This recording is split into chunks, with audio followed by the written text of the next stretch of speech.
Hello, good morning, नमस्ते, राम राम। कैसे हैं आप सब?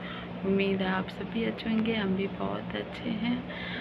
और आगे का तो बता नहीं सकती, क्यों कुछ है ऐसी बातें जो कि नहीं यूट्यूब पे बोलना चाहिए, पर है ना, जो दिल में होता है ना हमारे निकल जाता है। झूठ बनावट चीज़ हमारे अंदर नहीं है, हम झूठ बोल नहीं सकते।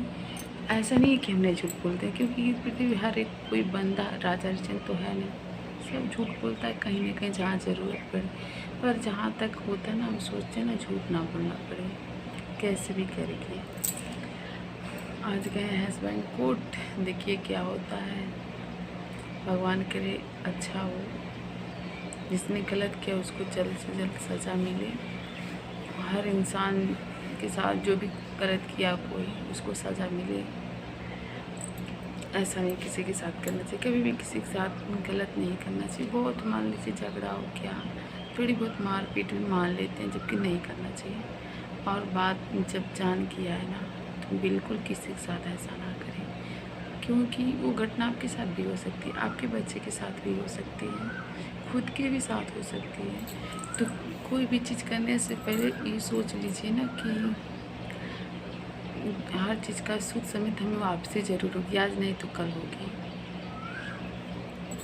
लेकिन लोग समझते कहाँ हैं, आजकल तो आम बात हो गई है।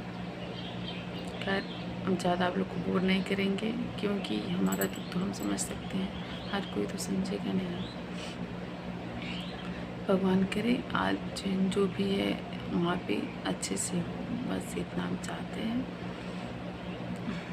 ऐसे होता ना कुछ वहाँ पे अच्छा नहीं होता ना, तो मेरा ब्लॉग ये 2 दिन 3 दिन 4 दिन के लिए तो चला ही जाता है। चेहरे की मुस्कान भी हर चीज़ चली जाती है। पता नहीं क्यों हम उस गम में डूब जाते हैं ना, कि जो हमने किया नहीं उसकी सज़ा हमें क्यों मिल रही है, जो किया उसको सज़ा क्यों नहीं। उसको तो क्या बता रहे हैं, एक 14 महीना जेल काट के ऐसे कर रही है माँ के लिए।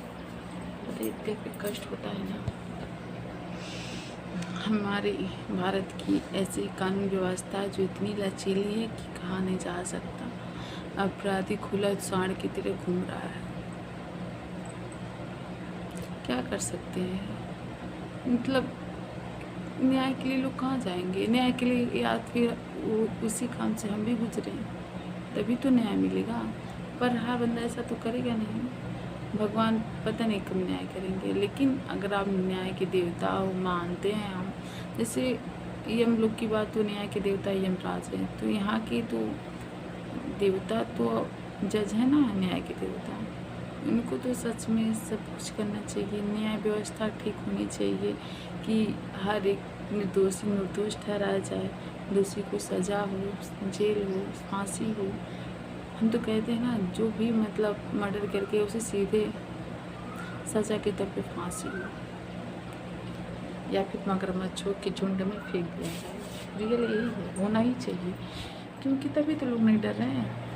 हमारे गांव के आस पड़ोस की बात हम बता रहे हैं आप लोगों को। ये घटना बहुत पहले की बात है, हम लोग बहुत छोटे थे उस टाइम, स्कूल टाइम की बात है, शायद 3-4 में पढ़ते रहेंगे। तभी है कोई मर्डर किया था रोड पे, दिन दहाड़े शूट किया था। शूट किया अभी लगभग 7-8 साल, 8 साल या 10 साल हो गए, 8 या 10 साल। अभी छूट गया बिल्कुल। जब उसने कबूल भी किया था, और रियल में कबूल कर या ना किया ही था, लेकिन उसके अंदर भी क्वालिटी थी ना, उसने किया। उन सब में कुछ ज़मीन विवाद थी, तो उसने कबूल भी किया कि हमने किया। उसके अंदर ये था ना, उसने गलत किया तो उसने कबूल किया, क्योंकि उसके साथ वो भी कभी गलत किया था, लेकिन मर्डर नहीं किया था, नहीं करना चाहिए। तो जेल हुई, बंदा कबूल भी किया, अभी बिल पे छूट के मिल रहा है। ये गलत है ना व्यवस्था। लेकिन ये न्यायपालिका वाले जो है, जो न्याय व्यवस्था है, जो बड़े बड़े उसके अधिकारी हैं, जिनके हाथ में सब है ना, उनके साथ ये कभी हुआ नहीं। अगर होता ना तो समझते ना, एक माँ का दर्द, एक पिता का दर्द, एक बहन का दर्द, एक भाई का दर्द, एक दादी का दर्द, जो भी होता है उनके साथ हुआ नहीं तो समझेंगे क्या। शायद हम यूट्यूब पे बोर कर रहे हैं, पर रियल हम बता रहे हैं। खैर, भगवान का सब अच्छा हो। और आप लोग कैसे हैं कमेंट करके ज़रूर बताइएगा। मिलते हैं थोड़ी देर बाद। आखिर न्याय कब मिलेगा हमारे बच्चे को? बहुत गलत व्यवस्था है अपने देश की, बहुत। जो भी है ना, एक नार्को टेस्ट होता है। हमने यहाँ तक जज से बोला, जज जी सुनिए हमारी बात। अगर आप लोग को हमारा केस आप लोग को गलत लगता है, अगर ना भी लगे, आप नार्को टेस्ट करवाइए। वहाँ पर मैंने बहुत रिक्वेस्ट भी किया था। और ये भी है ना कि नार्को टेस्ट सबके लिए होना चाहिए, क्योंकि जो गलत बोलते हैं ना वो बता देता है। जो भी मशीन होती है, टेक्नोलॉजी इतना बढ़ गया है, तो नार्को टेस्ट बहुत ज़रूरी है हर केस के लिए। हम तो जानते हैं ज़रूरी है, क्योंकि कभी निर्दोष को सज़ा नहीं और दोषी को कभी माफ़ नहीं, ये हम कहते हैं।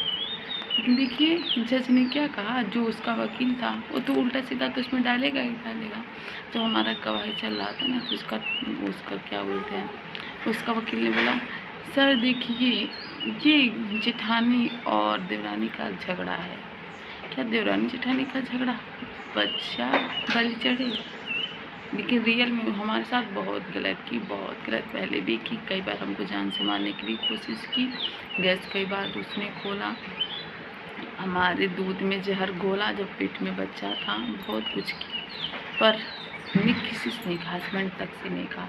क्यों नहीं कहा? क्योंकि ये गांव है, दुनिया हंसेगी। हम सोचे आज नहीं तो कल सुधरेगी, पर कोई नहीं सुधरता। अगर आप लोग के साथ कभी भी इतना सा भी कभी गलत हो, इतना सा, तो बर्दाश्त भी मत कीजिएगा। जो सज़ा हमने पाया, आप बिल्कुल ना उस सज़ा पाने के लिए थोड़ा भी मत सहिएगा। सहना उन्हीं चाहिए जहाँ सहने लायक हो, वहाँ नहीं जहाँ जान पे आ जाए। क्योंकि जहाँ हमने कुछ गलत नहीं किया था, कुछ नहीं किया, वहाँ हमारा नवजात शिशु जो अपने घर को भी नहीं देखा था, मानिए जिस दिन आया आधे घंटे या 20-25 मिनट बलि चढ़ गया। इसीलिए कहीं भी इतना सा गलत हो ना, दुनिया कुछ भी बोले कि झगड़ालू है, दुष्ट है, किसी की बातों को नहीं समझती, नहीं सुनती, किसी की बातों पे यहाँ जाती है, किसी की बात सहने की क्षमता नहीं है। बहू है, सहना चाहिए, नहीं सहना चाहिए। जहाँ गलत है नहीं सहना चाहिए, क्योंकि जो गलती हमने किया, किसी को गलती करने की सलाह कभी नहीं देंगे। हमने वो भी कैसे सहा, हमें सास सिखाया। हम तो नए नए मिले थे, सास को अच्छे से मुझको कुछ तो उठाना चाहिए था। और क्या बोले, मतलब उसके हस्बैंड से मत बोलना। अरे बाबू ने कहिया, नहीं तो लगी मारे पीटे। क्या वो गलती की तो मार पीट पड़ जाती, तो मर जाती। हमारा बच्चा ने क्या किया, वो तो अपनी अच्छे से अपनी माँ के गोद में भी नहीं खेल पाया, बाप की गोद में वही छाल रहे हैं अपने पापा के पास। वही कहीं 2 मिनट, वो भी हम ब्रश करने जा रहे थे हॉस्पिटल में, वही हमने उनको दिया था, बस 2 मिनट उन्होंने लिया था, वही बस। और शायद जब उसने बच्चे को हमारे मार दिया था, थोड़ा बहुत उसमें शायद जान थी, क्या था, थोड़ा बहुत कुछ रोया। तो हम गोद में लिए परेशान थे। फिर हॉस्पिटल में गाड़ी से गए, हॉस्पिटल वालों ने जवाब दे दिया था, पर हमसे किसी ने नहीं बताया था, चाहे कुछ कारण। फिर उसको जब ले गए ना अंदर, सब दरवाज़ा बंद कर दिया, वहाँ पे तड़पते रहे, दरवाजे खोलने के लिए पीटते रहे, किसी ने नहीं खोला, क्योंकि माँ थी, शायद कष्ट की वजह से जो भी रहा।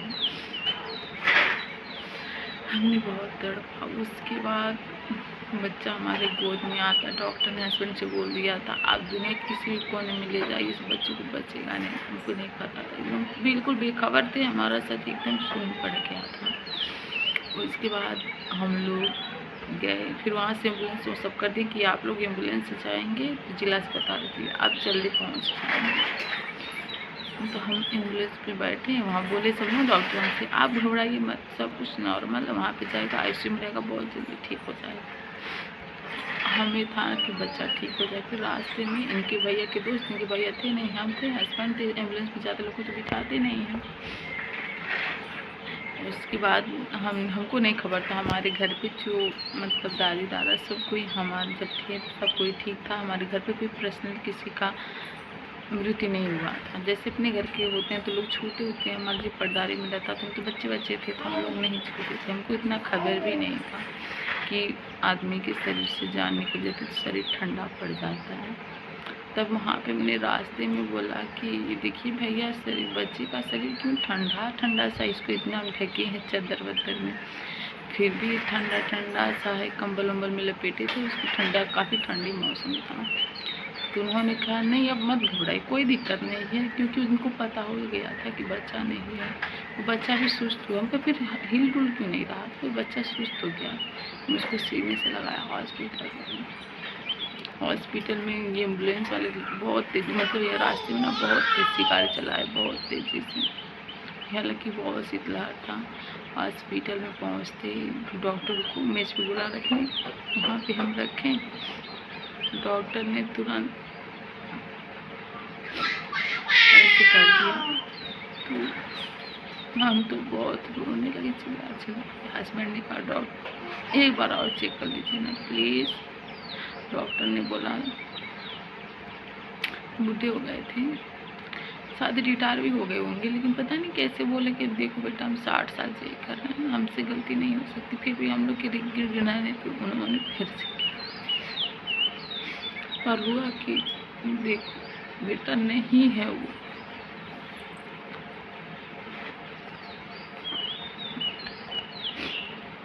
आगे नहीं बोलने का हिम्मत। तो प्लीज़ आप लोग हमारे चैनल पे सब्सक्राइब मत कीजिएगा, हम कह रहे हैं लाइक भी मत कीजिए, लेकिन शेयर जरूर कीजिए। इस माँ के लिए उस डायन को हम सजा दिला लेंगे।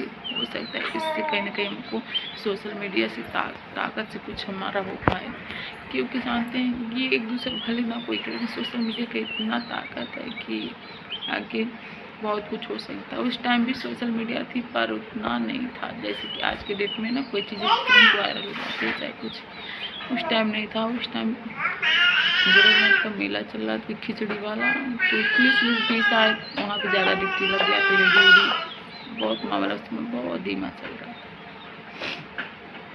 2017 की बात हम कर रहे हैं, 28 दिसंबर में 2017 में बाबू मारा हुआ था।